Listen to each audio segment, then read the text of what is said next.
On today's episode of Let's Talk Dog Business, Vicky gets really emotional because we discover why winging it with no plan isn't any good for anybody.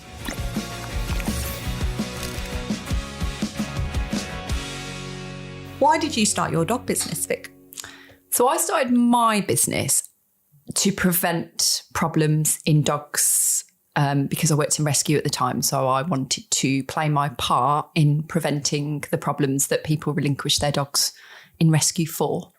And when you opened or started or whatever the first step is on exchanging money for a service, did you have that in mind still? Or did you do what I perceive as being quite normal in the idea was there, but it very quickly disappears because now you're just thinking, oh, I've got to sell something? No, well, actually, no, because I started with a puppy organisation and I wanted to get people with puppies on board with their training really early and as early as possible so that if they'd laid the foundations in their dog from a really early point, then it would make them more rehomeable if the worst happened and they did have to give their dog up. So I think I was thinking of it in terms of it's probably going to still happen, but at least the dogs will be more easily rehomed if they have some basic training and things like that. So I started with this company and my go-to service at the beginning was puppy classes. And I started with puppy classes for a good year, I want to say, before I offered anything else, which in hindsight would have been amazing if I just concentrated on puppies throughout my training journey.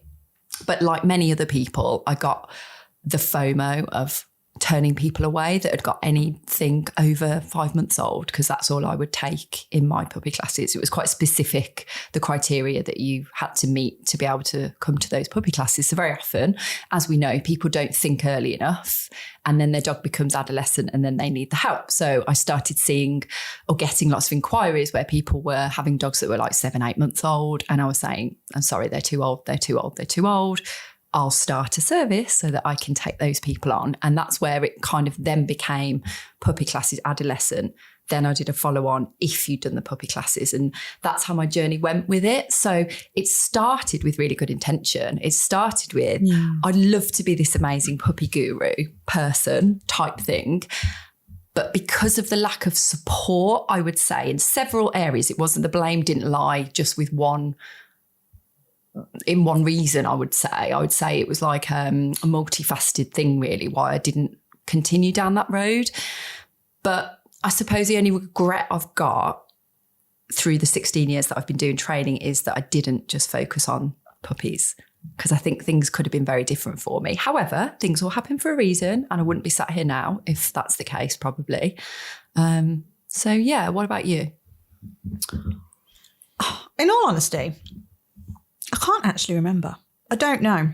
I think I enjoyed training Leica, my dog. I enjoyed the relationship that we had. I didn't grow up with dogs. I'm like the black sheep of the family where I am the only person in my family that likes animals.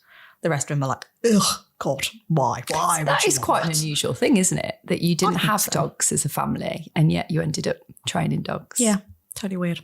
And also went for a husky for my first ever dog. Which is, also bloody stupid. Yeah. Although actually not bloody stupid, because I definitely wouldn't be here today without. And actually, I think I just got gifted a really amazing hand because she's golden. She's not really like a husky, no, she's not. In many ways. In fact, neither of them are. Yeah, so I don't know if actually I'm just a really good husky whisperer or... You just got lucky. Yeah, twice. Awesome. So I think for me, my why is actually... It's been generated over the years of doing it, and I got into it because I enjoyed it. And for some reason, it just really appealed to me. And I think if I lean into my actual personality, I think I liked the idea of being able to run my own business, doing something that I found enjoyable and a bit different. And maybe that was a little bit of a stick two fingers up to the world, because again, it's a bit my personality of like, I will do something different and I will make something work. Give me all the hard stuff and I will rise above it. But then the why for the business kept evolving, I would say, because then I'm actually dealing with people and I'm dealing with more dogs, and my why grew into, I really want to educate people so that they can go on a similar journey to me. Because I'd say I was a typical dog owner in that at the time, where I was just like, oh, this dog should just do all these things that I ask it to do, and I just want to live with it. Very much an it at the time, in the house, and, you know, do what most dog folk do. Take the dog out on a walk, off lead, walk nicely around the streets, done. That's pretty much it. That's all I really wanted. But then the more I got into it, I was like, oh, actually, this is really interesting. And I really like the psychology behind it all. And the why evolved. And if I hadn't have consciously been thinking business-minded, I suppose, if I hadn't concentrated on understanding what that why was, then I wouldn't have been able to grow the business in the way that I did, because I just would have been winging it. So it's interesting what you were saying, actually, that you had your why for that first year pretty much. And it showed because you stuck to one thing and you did it really bloody well. But then something happened, which I think is very common. That why went out the window. Why do you think your why went out the window? So this is a really interesting thing, because we are currently in the process of writing a book. And these thoughts all going down on paper at the moment. And weirdly, I've just covered this in one of the chapters. So I feel a couple of things really, probably a lack of self-confidence in me at that time, because I was so new to doing it. And I didn't feel true to myself enough to be able to stick to it. And then probably the second thing was the lack of support within the organisation that I'd trained with, who still today market themselves the amazing puppy specialists of what they do. However, within that organisation breeds that insecurity that somebody like me then had to go outside of the puppy niche and try and find clients that had older dogs. So I feel like this is like a process that I've been going through. I feel like they don't know their why enough. Like they need to probably do some work on their why and their purpose and all the stuff we're going to cover in this episode, because if they were true to that, then everybody who was in that organisation, they would be, you know, that would be spread, that message, and it would be so ingrained in you that you wouldn't feel the need to go elsewhere. So I feel like there's two reasons probably, and a bit of a failing in both parts really. But I guess from my point of view, I didn't have, because I worked in rescue and I was just immersed in all these problems and wanted to make a desperate change. And anybody that's worked in rescue, if you're listening to this and you've done it or you're currently doing it, you first go into it and go, oh my God, all these dogs, oh my God, I feel so sorry for them. I just want them out. And then you realise that you can't help every dog, a bit like we're talking about, you can't help every owner with every problem. Some dogs you have to prioritise, because the ones that are going to be more rehomable are going to be the ones that you have to focus on first, because at least they can get out the door. And the ones that are more difficult, sometimes it works, sometimes it doesn't, and sometimes the worst has to happen. But you have to weigh that up. The longer you do it, you get hardened to it. And that sounds really callous for anyone that hasn't done that before. You'd go, how can you ever think like that? But you have to, because it's literally a sea of these dogs around you, all desperately looking for homes. And there are not enough people out there that want those kind of dogs, because puppies are so accessible and there are lots of ways and means of getting dogs these days. And the argument also, I mean, we'll go into rescue in another episode because we do want to delve into this more. But the other thing is that it can be harder and harder to get a dog from rescue because the stipulations are so high sometimes. Like we hear this quite a lot as well, that people say, oh, I tried a rescue centre and they wouldn't allow the kids to have the dog, or we'd got another dog, or we'd got a cat or another animal. So people try it and then go, well, that's no good. It's too hard. I'm going to go somewhere else. So you've got all these dogs stuck in rescue and they're desperately looking for homes, and you have to prioritise and you have to go, some of them aren't going to make it. And that's kind of a journey that you go on within yourself when you work in rescue. But then you go, my mission at that time was to go for the dogs that people have from puppies. I want them to have all the knowledge so that those dogs, if they end up in rescue, can be rehomed more easily. And they're the batch that is going to go out quickly. So in my mind, that's what I like the process I was going through with it. Yeah, I like it. And you can see how it all blends together. But I suppose what I'm interested in, I like to dig. How many years then did you go without that why and that mission? So you did your first year of being quite laser focused. Mm-hmm. And then quite typical of the industry, isn't it? To suddenly go, oh, right, I've got no, because again, there's no strategy, is there? It's like there's no follow on from puppy. What do you do? So yes, you could have stuck at it, but you've got that inner thing in us going, oh, but I could help you on the next step and I can help you on the next step. And you can see where all these different things get inserted and go, we're just going to offer all these things. But hearing that as an outsider, I suppose, looking at that story, you can see where the why goes out the window. And then obviously I know you, so I know a lot more about the situation. But for the next several years, it was winging it. Oh, absolutely, winging it. I just create things off the back of some inquiries all the time. Yeah. Oh, I've had a few of those. Let's create a course in that. Oh, I'll do a course in that. And then I know about that and I can serve those people, a few people, not enough probably to keep that sustainable. And it's interesting what you were saying there about I had that real passionate sort of why at the beginning and then I lost it a little bit is because, again, I suppose a bit of strategy came into my head because I'm getting these people in for 6 weeks and they're going, and I'm getting a new batch in and they're going, and they're literally on a conveyor belt of these puppies coming in and leaving. And I'm now not a part of that puppy's life anymore. And God knows what's happening now.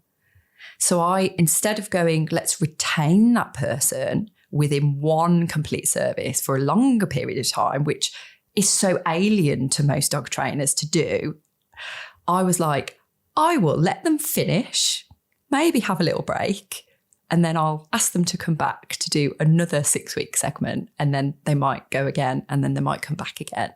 So that is so conditioned in us as dog trainers that we see that there's no other way of doing it.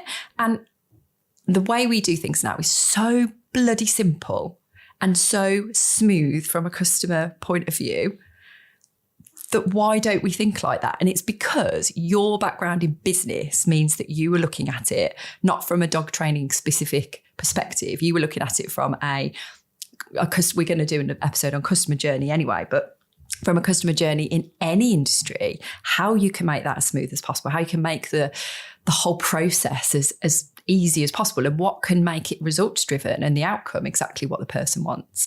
Whereas I wasn't looking at it like that. I was going, I don't want to lose those people. God knows what they're doing with their dog at home. They're going to forget all the training. That's what I was desperately trying to hold on to people for. So you could look at it like it's a similar approach, but it's really different when you break it down, isn't it? Yeah, absolutely. And I think it's I just find it fascinating because you can see where that heart bit comes in, and you love what we do. We love seeing the dogs thrive. We really want to help these animals that can't speak human, and we fit, do you know what I mean? Like all that emotion goes into it. And I mean, even that episode we did with Andy Hale recently, you can see the impact that it has on us as professionals when we are talking about all of these different struggles that our dogs are going through and the owners. And again, it's still a little bit questionable for me whether or not we as an industry as a whole lean in too much on the dogs. God, I have pitchforks coming at me now.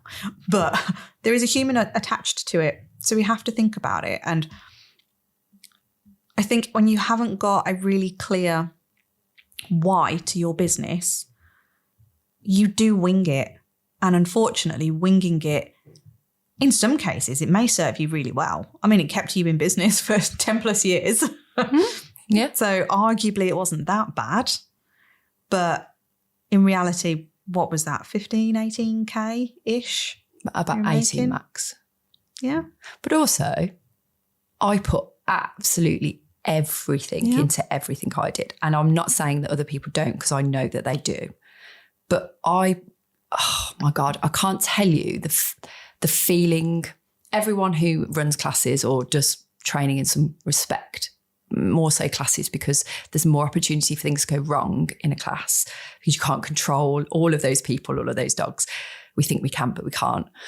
And the amount of sleepless nights I would have after class nights, which in my case in the end was like 4 nights a week or something, worrying and going, have I done my job properly? Has everybody gone away happy? Did I manage that right? Could I have done it differently?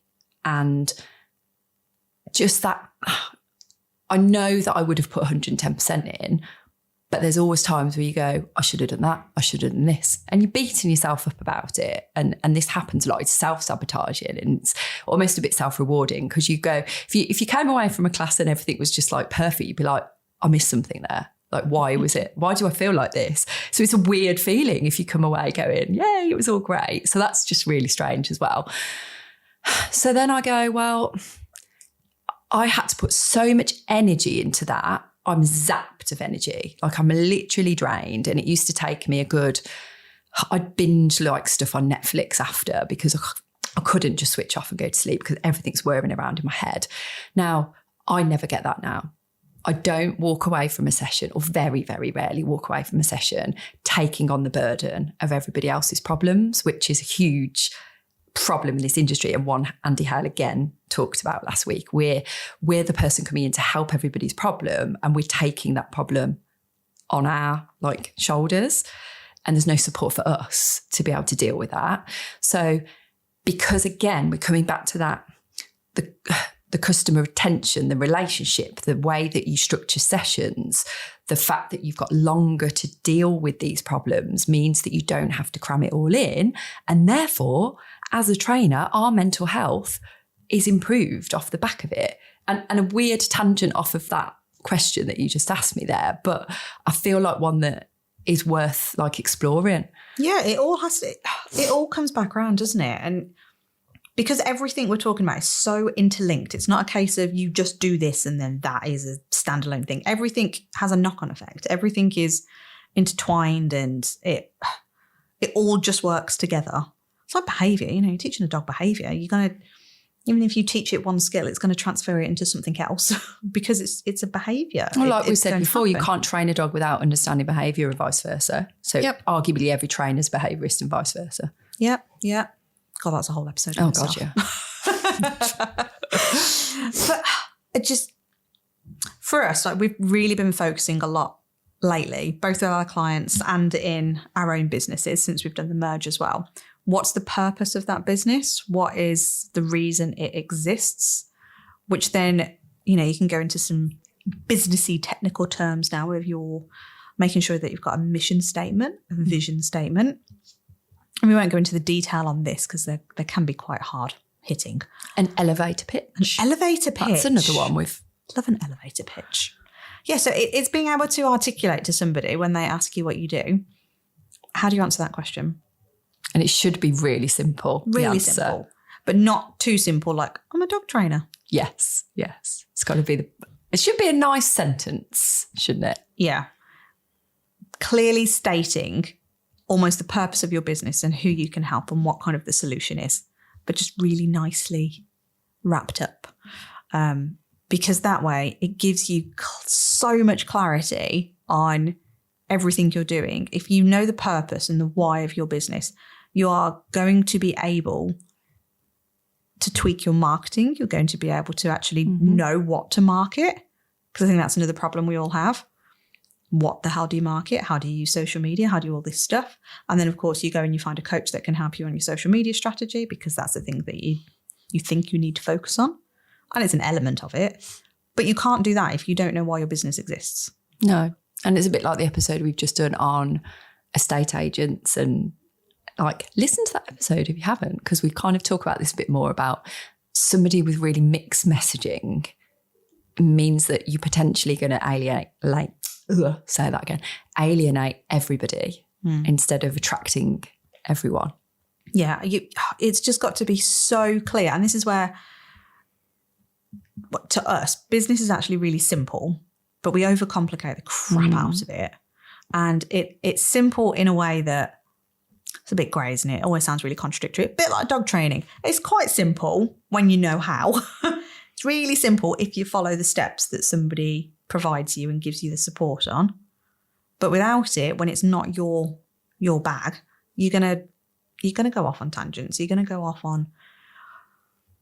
tracks, and it's just gonna be horrendous. So actually, focus on some of these business basics of why does it exist? What are you hoping to achieve with your business? Setting goals. I honestly don't know the answer to this. My gut feel again is that very few of us as dog professionals think about goal setting. Certainly come to light with our coaching clients at the moment when we're asking them what their goals are. Some of them may be fiscal, but they don't know when they want to achieve them by. Others they want to help as many people as possible. I'm like, again, how are we going to measure that? So how are you going to know? How are you going to know that you've achieved all these things? So when you're setting your goals, you really need to, we're a big fan of like saying dream big, like go really big. There's a big business name, Grant Cardone, who always goes like, go big or go bigger. Yeah. I apologise for my crappy American accent, but that is how he talks.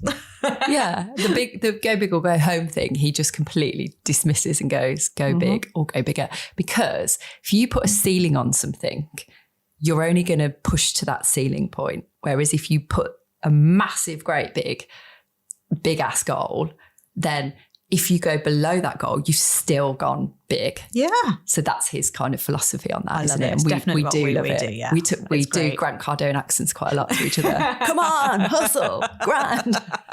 He's great. I love a bit of Grant. But no, you have to set your goals, because then you've now got your why. Why does your business exist? You've now got an idea of who maybe falls into that category of who you're going to target, which helps with your marketing. But set some goals. Like, you can't realistically expect, and again, I appreciate a lot of us out there have been winging it, have had no plans, and it's worked out okay. It's made money. It's kept us doing something that we love. And in fact, we were talking to one of our dog training clients the other week, who happens to be a beautician. And she was saying that she'd just completed her tax return, and her partner had commented about how well and healthy the figures looked. But she said she felt really disheartened by those figures. And I was like, oh, why? Bearing in mind this was a dog training session, so it's actually quite interesting to go off on this business tangent. But she was saying that she felt disheartened because she's actually working about 60, 70-hour weeks. And she's working more than she would be in a paid job in a salon. Which is very often the case if you're self-employed. Yep. And she was like, I just feel like I'm working for less, even though the money looks good. I've got no time for me. I'm tired. I'm working ridiculous. Like I'm sure she said she was working like 8 till 9 p.m. most days. And then, of course, all weekend and everything. Like a £2 hourly rate. Yeah. But it's a story we tell ourselves, isn't it? It's like, oh, everybody else has got a full-time job. But then when we were talking, and it ended up being a little bit of a business coaching session then, she was like, well, the salon that she'd left, they only open Monday through Thursday, 9 till 5. And they were full. It's like, oh, so have they got a different clientele to who you've got now? She's like, no, some of them have come from there, but they can only do evenings. I'm like, well, how? There's a disconnect somewhere. And then she had the fear as well of not even wanting to increase her fees for nails from £27 to £30. £3 increase. It's a lot, though, to some people, isn't it? You could see the physical fear, like her whole body shut down, and it was like, nobody's going to pay it. Nobody's going to, no, I'm going to lose business. And I'm like, lose business. You haven't got it in the first place. You haven't got it to lose. And it all stemmed from this whole, I've got no plan. I'm literally winging it. So winging it in that scenario is, okay, it's worked. I think she said about she's generated around that 50K mark. So it sounds good, doesn't it? Mm-hmm. Generate 50K. But she's clearly not happy with the hours that she's working. She feels trapped is how I viewed it, because I'm like, to have such a physical response to you can't increase your fees, but you know you need to because you can't pay your bills. I was like, this is an extreme scenario here. But you think that somehow this is it's working because you've generated 50K. It just scares me. It is, but it's so common, isn't it? It's so common, and it's just really... It's just sad, isn't it? I was going to say it's sad. Really sad because, I used to be the same. When I would increase fees by a couple of quid, I remember when I increased my dog walking fees to £2 extra, and I was so worried about it. I was like, no, I'll keep everyone on the fee that I've already got, and then anyone coming on, I'll increase the fees. But then I was like, but I'm still offering the same service to both people. Why should they get it for cheap? This internal dilemma of everything. And the same with training classes. If like £3. Oh, and that thing we've talked about before about instead of including your booking fees or whatever, you have to display them, because then you're like, this is why it's £52 because there's £2 booking fee, and I'm going to put that in brackets and make it really clear so that you know it's not me, it's the company that I'm using to book you through. I had that when VAT registered. Plus VAT thing. Yeah, because I was thinking, oh gosh, well, I'm VAT now, so that's 20% increase. I have to include on that, otherwise I'm operating at a loss. So I remember having this feeling of, I don't want to charge people more, and I don't want them to think that I'm the one charging them more. It's the VAT people, it's the government. So I did plus VAT on everything. But for me, it was a justification, and it was a mindset that, well, my fee is only this, and then it's VAT. That's their fault. But then on the flip side, I was going, actually, I feel really professional now because I can put plus VAT. So you, Mr. Potential client out there, you know that I am a legit business and I am a fucking awesome business because now I'm charging VAT. Ooh, check me out. Yeah. So it was a weird internal conflict. And in fact, from a customer point of view, it's always a bit of a surprise when there's VAT added on top, isn't there? Because you think it's a price and then you're like, oh God, that's plus VAT. That's another potentially few hundred quid or whatever. It depends on the value of the product you're buying, isn't it? But then that's like, is that good? Because you're like surprising people. I suppose if you disclose it everywhere like you did, but some places don't, do they? And then at the end, the total is, that's plus VAT. Yeah. Okay, well, I'm committed. Yeah. And then all of a sudden it's like, got a real bargain on all this. I'm like, hold on. Yeah. It's the way, and again, I suppose it's the way it's positioned. You can just include it in the fees, and then that's the fee, regardless of whether it's got VAT or not, which is, I think, probably a better way of doing it in most cases. But yeah, it's really interesting, isn't it? That perception of stuff. Yeah, but I linked all of that back to my why, because I had a mission, I suppose, in myself, that and the vision for my company was, I'm going to educate people on their dogs so that they can have a better relationship. And I'm going to do that through long-term connection programs with them. And that tied in very nicely with some goals then. And some of my goals were financial. Like I wanted to hit a financial goal. I wanted to hit 100K, and I fell like 10K short of it. But I was like, do you know what? I was closer to it by setting it than I would have done if I hadn't had that plan. And then I could start to, you may hear this term thrown around a lot, but reverse engineer it, where I could go, right, if my target was 100K, I'm now going to backtrack it and go, how on earth am I going to hit that 100K? But if I hadn't have set that goal and put a timeline on it, because I hear this a lot again with our like current coaching clients as well, when we're asking them these things on their goals. It's like, I want to do X. I'm like, okay, by when? I'm like, don't know. I'm like, okay, so would you be happy if you hit it in 3 years? Well, probably not. Okay, so when? We all know we've got to figure deep down that we want to hit, and we've got a timeline when we want to achieve it by, and we've got ideas for our business, and we've got, all these wonderful things. There's loads out there at the moment, isn't there, about trying to create passive income so that you're not having to deliver as much. And yes, absolutely, go and invest in a passive income course. It will help, but it will not help if you have not got your why determined. Set your mission, set your vision for your company, and set some goals. Yes, because if you then desperately try and claw it in and you've got no clue as to how this is going to help somebody, then it won't work. And you won't believe in it enough to try and sell it anyway. So it's never going to be a good strategy doing it that way. Yep. And it'll fall completely flat on its backside. The amount of inquiries we get who are people interested in wanting to work with us and then go, we really want to nail this online passive bit. I'm like, great. Where do you see that fitting into your business? And they're like, well, I've already tried it. And maybe I've got like 2 people on a course of some sort or a membership or whatever it is. And we're like, yeah, we can already see through the cracks in that there's been no strategy around it. It has literally been, magpie syndrome. This is a good idea. Yeah. Extra cash. Nice bit of shiny object over there. That looks awesome. I'll invest in that. And again, they're not, I hate the word cheap, but they're not a low ticket really, are they? Not generally. They're a significant amount of time, energy and money to go into it. But it will never work if you've not got these business basics, if you've not got the foundational pillars that hold your business up. It just doesn't make sense as to where they're going to slot them in. No. And I want to touch on what you were saying about, I think sometimes if people are listening to this and we've got big goals, haven't we? We've got big aims and missions and all that sort of stuff. However, just because we have doesn't mean that we expect everybody else to.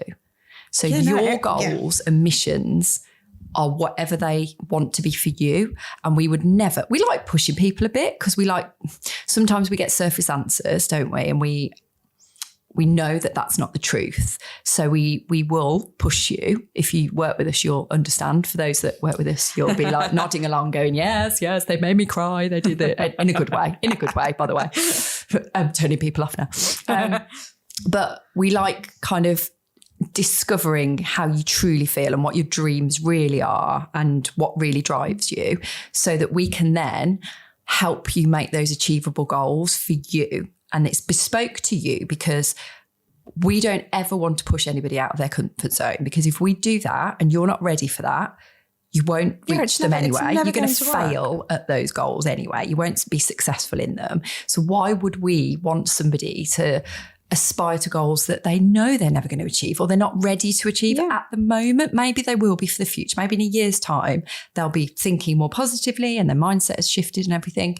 But this is again why within our business coaching programs, we don't do anything for a short term, because and if we really want to think about it in terms of change for people, it has to be on a longer term. So we offer different options, but ultimately we know that if people work with us for longer, they're going to get better results out of it. Yep. So exactly the same. The ethos is exactly the same as that dog training. We don't do things because, we'll get more money for this or that. We do it because from that client perspective, it's all about that client. We know that's what needs to happen for those results. Yeah. And that aligns with our why for our business. We know exactly the purpose of our business. We want it to be that, the ultimate mission, I suppose, is to uplift this industry. And we need everybody to start working together on that. So the public start perceiving this industry as more professional. Everybody starts getting paid a lot better than what they currently are. We've got a better, I hate the work-life balance thing, but everybody knows what it is. It's more of a dance, as we like to refer to it now. Everything just starts working a lot more coherently, and success is ultimately defined by you as the individual. Everybody's measure of success is completely different. It could be a different financial figure. It could be the amount of hours you're working. It could be the amount of reviews you get that are really good. It could be the amount of people that actually just drop you a message and go, thank you so much. And that's deemed successful. It makes no difference what it is, as long as you are clear for yourself and your business what your goals are and how you are going to achieve them. Yeah. And for me, that's the fundamental thing that I think this industry lacks massively. There is no clear strategy as to how and why you are doing the things that you are doing. We literally wing it and hope for the best. Mm-hmm. And unfortunately, it works. Yeah, it works until it doesn't. Until we break.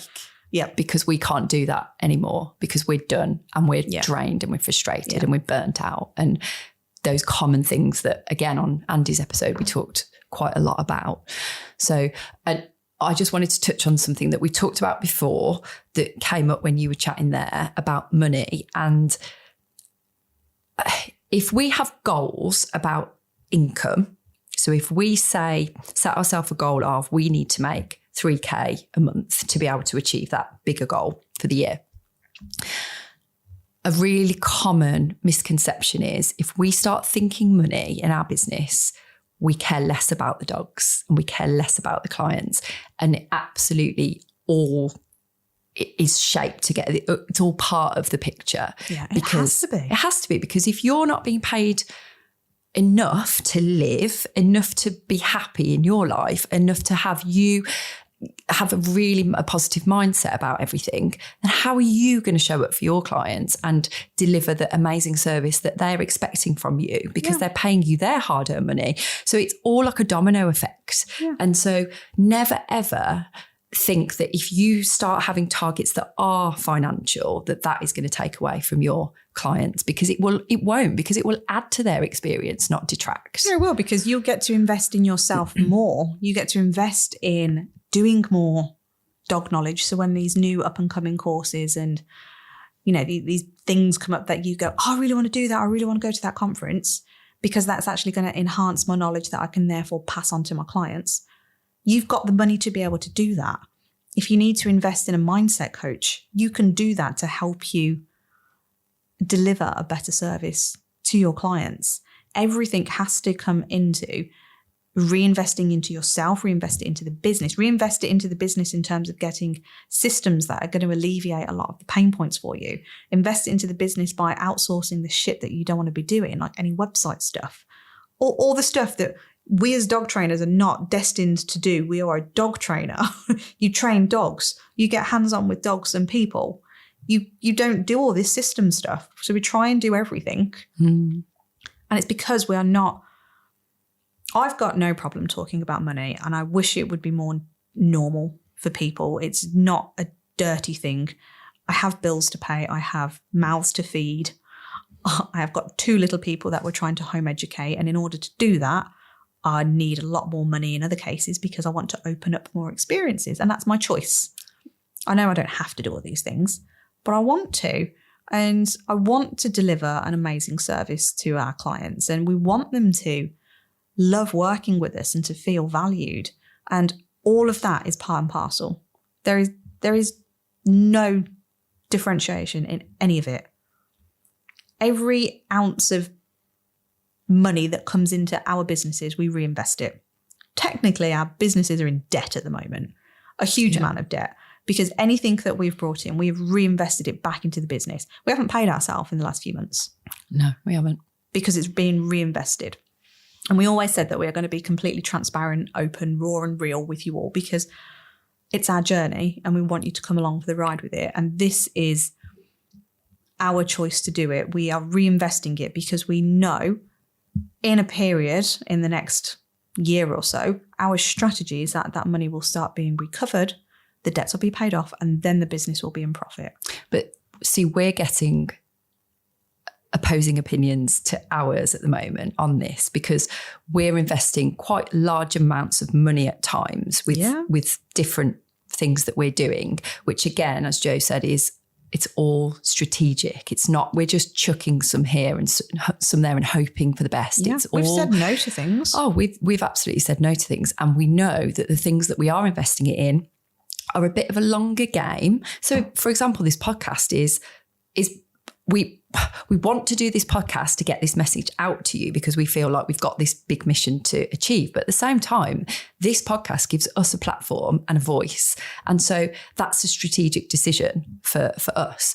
There are other things in the pipeline as well. But there are people that can't see the value in doing that are quite close to us, actually. Yeah. And it's really like funny, because I would have thought that before coming on this journey myself and going through all these changes that I've done with my mindset shifts and everything.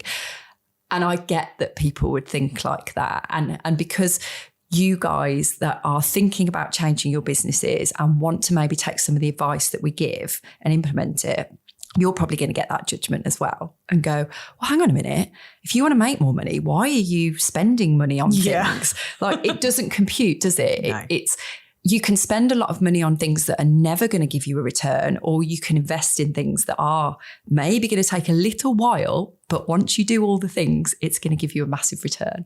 So I think sometimes it's really worth just standing back and maybe listening to that bit again and going, yeah, actually, that's something that I really might struggle with myself, but I can sort of see it.